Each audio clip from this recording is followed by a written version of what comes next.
Assalamualaikum warahmatullahi wabarakatuh. Perkenalkan, nama saya Munira Aulia Samsidar Muhammad, NIM 20030606046, jurusan Sistem Informasi semester 7 Fakultas Teknik.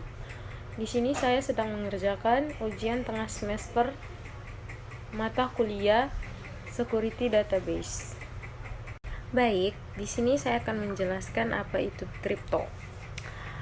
Dilansir dari Investopedia, kripto merupakan sebuah mata uang digital atau virtual yang dijamin oleh kriptografi. Dengan adanya kriptografi ini, mata uang digital menjadi hampir tidak mungkin dipalsukan. Lalu, pencatatan semua transaksi yang dilakukan tersimpan pada blockchain. Blockchain ini tersebar luas antara satu komputer dengan komputer lain dan terkoneksi di dalam satu jaringan yang tersebar luas sehingga tidak terpusat pada satu tempat atau dikenal dengan istilah desentralisasi. Lalu, sederhananya kripto itu merupakan uang digital yang dapat digunakan untuk transaksi atau dapat digunakan tanpa melalui pihak ketiga. Selain digunakan sebagai alat transaksi, banyak pengguna yang memanfaatkan kriptokurensi ini sebagai instrumen investasi. Hal ini disebabkan oleh naik turunnya nilai mata uang virtual tersebut. Di sini juga berlaku hukum penawaran dan permintaan atau supply demand. Artinya, semakin banyak orang yang menanamkan modalnya pada kriptokurensi ini, nilainya akan semakin tinggi. Di Indonesia sendiri, aset kripto yang dikategorikan sebagai emas digital ini telah mendapatkan legalitas hukum melalui Peraturan Badan Pengawasan Perdagangan Komoditi atau disebut Bapepti. Nah, berdasarkan Peraturan Bapepti tahun 2020, sebanyak 299 aset kripto, termasuk 3 nama tadi, legal untuk diperjualbelikan. Hanya saja aset kripto ini hanya diperuntukkan sebagai sarana investasi, bukan menjadi nilai tukar yang sah. Baik, selanjutnya kita masuk kepada keuntungan kripto. Keuntungan kripto ada beberapa jenis. Pertama, digital. Kriptokurensi ini merupakan mata uang digital yang berarti hanya dapat berlaku pada komputer atau handphone kita masing-masing. Kriptokurensi ini tidak hadir dalam bentuk fisik yang dapat kita pegang sehari-hari. Akan tetapi, karena kita bisa menjual atau menukar kriptokurensi ini, kita dengan uang biasa atau uang yang biasa, disebut juga uang flat, maka kita dapat menarik uang kita kapan saja. Lalu masuk pada peer-to-peer. Yang kedua adalah peer-to-peer.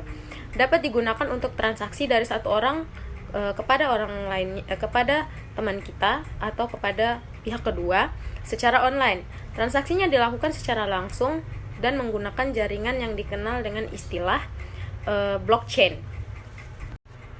Dengan kata lain, tidak ada pihak ketiga sebagai perantara. Hal ini sangat mempengaruhi dan kemudian dikenal dengan istilah desentralisasi yang akan kita bahas pada poin selanjutnya.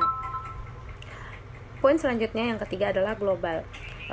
Kriptokurensi ini sama di setiap negara, maka transaksi ini dapat dilakukan secara bebas antar negara tanpa terpengaruhi oleh kurs.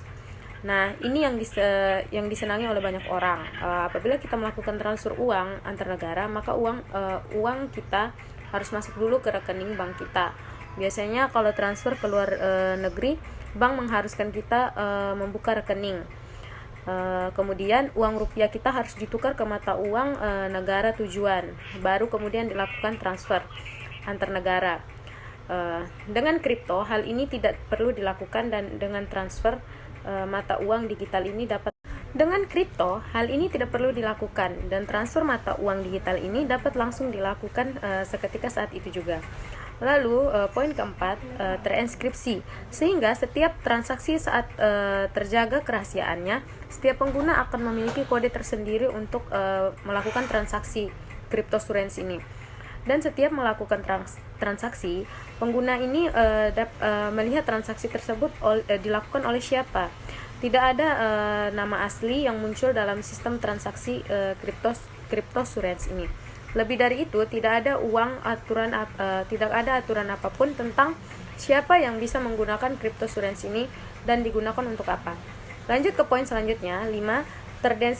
terdesentralisasi. Transaksi uang pada umumnya selalu melibatkan pihak yang menengahi setiap transaksi. Di dunia cryptocurrency ini tidak ada bank atau pihak tersebut. Setiap orang bertanggung jawab atas uang mereka sendiri. Model keuangan ini adalah model keuangan untuk masa depan. Hal ini kemudian dikenal dengan istilah DeFi atau singkatan dari Decentralization Finance. Poin selanjutnya yang keenam adalah Trustless. Dalam menggunakan cryptocurrency ini, kita tidak perlu percaya kepada siapapun dalam sistem. Karena sistem inilah yang akan melakukan transaksi dan cross-check terhadap transaksi tersebut.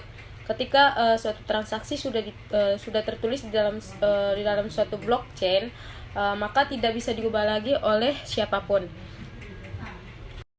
Baik, selanjutnya kita masuk kepada jenis-jenis kripto. Yang pertama jelas ada Bitcoin, di mana mata uang kripto yang paling populer digunakan tentu saja Bitcoin. Ini merupakan mata uang kripto dengan nilai paling tinggi di dunia. Masuk ke kedua yaitu Ethereum. Ethereum ini merupakan sama seperti mata uang kripto pada yang lainnya. Ethereum juga berjalan dengan mekanisme Bitcoin. Bedanya Ethereum ini menggunakan konsep bernama kontrak pinter. Kontrak pinter ini ditulis dengan kode pada blockchain. Saat persyaratan kerjasama dipenuhi antar kedua pihak yang bertransaksi, maka transaksi akan dieksekusi. Lanjut ke bagian 3 yaitu Bitcoin Cash. Bitcoin Cash ini menggunakan pecahan dari Bitcoin. Banyak orang yang beranggapan Bitcoin ini alternatif yang lebih tepat. Baik, selanjutnya Bitcoin Cash. Bitcoin Cash merupakan pecahan dari Bitcoin. Banyak orang yang beranggapan Bitcoin Cash ini alternatif yang lebih cepat dan terjangkau untuk diperoleh ketimbang Bitcoin yang harganya sangat tinggi. Sebagai catatan, perlu diingat bahwa kripto merupakan jenis investasi yang berisiko sangat tinggi. Sebelum berinvestasi, ada baiknya atau alangkah baiknya kondisi dan kesehatan keuangan kita sudah baik dulu.